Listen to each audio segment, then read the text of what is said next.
Okay, we're back with another Q&A video. I hope you're all doing well, keeping healthy, and enjoying the weekend, as well as the beautiful weather that we've been having. I'd like to take the time to thank all of you who participated by posting your questions. Let's get started. Is the Sicilian faction of the Gambinos still strong? Are they involved in drug smuggling? Well, to start with, the Gambino Sicilian faction have been leading that family for well over a decade, and do so with old traditional values. As far as drug smuggling, I honestly wouldn't know. However, that faction is more focused on construction and restaurant and food distribution, where they use their influence to dominate both industries. There definitely comes a point where the realization that drug trafficking isn't worth the risk. Of course, the money's great, but is it worth losing your freedom over? I don't think so.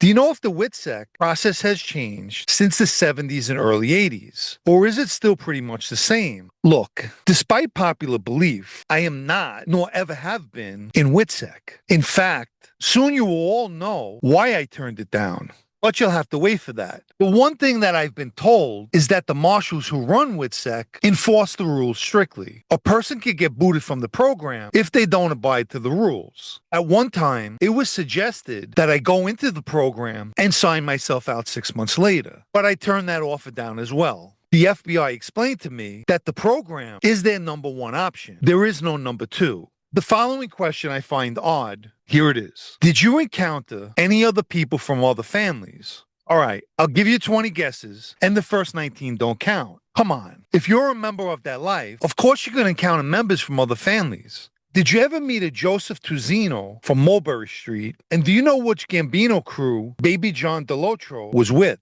I never met or heard of the first guy. Baby John I knew, but I don't remember whose crew he was in.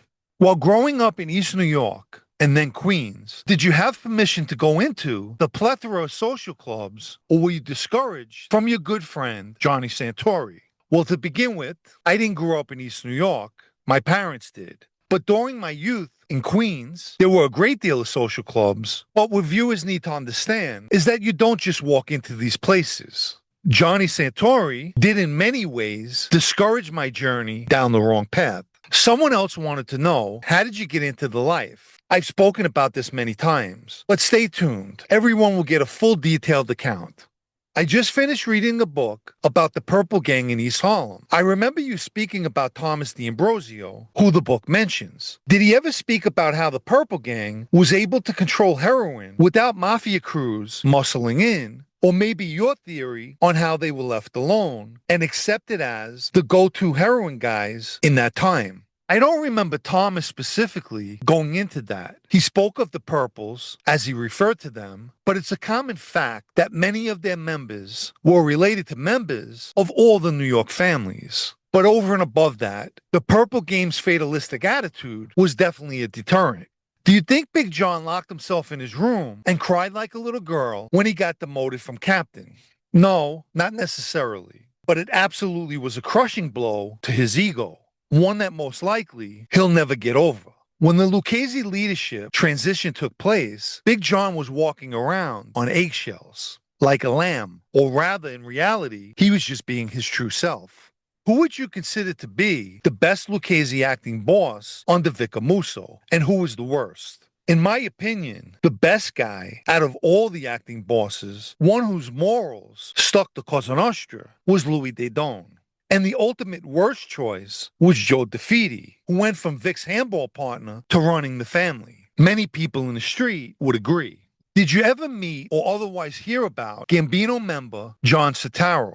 I never met him. I remember them calling him Johnny Bino and him staying by Jojo Carozzo's club in Cityline. If someone you knew back then got into a gambling issue with some people and he used your name without permission, how would that be handled? First of all, that's definitely a violation. That predicament that he would get himself into would be much worse. You should never mention someone's name without permission. So aside from the tongue lashing, if I decided to help him, he would now be with me and would definitely pay for that error in judgment.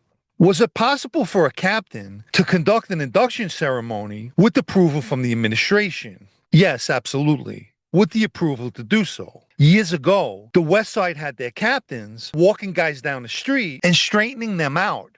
If a ruling panel is installed, would there still be an underboss or consigliere of the family, or would they be elevated to the ruling panel? Typically, a ruling panel is put in place to run the family when there's voids in the administration, but that panel can include an underboss or a consigliere.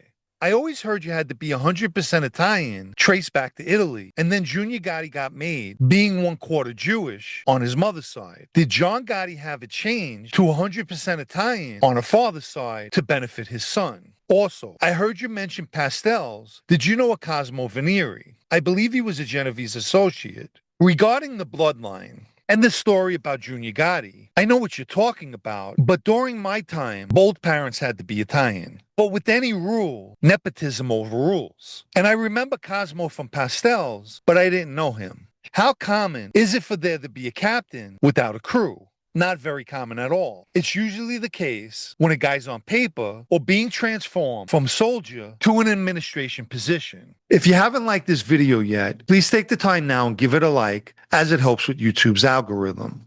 Anyone who'd like to show their appreciation for videos like this, or more importantly, help me to continue making them, you can donate with the super thanks icon down below or through the PayPal Cash App links in the video's description. Let me quickly mention my blog, also called Sitdownnews, especially for those of you who still enjoy reading. The site can be found at sitdownnews.com and is a paid subscription.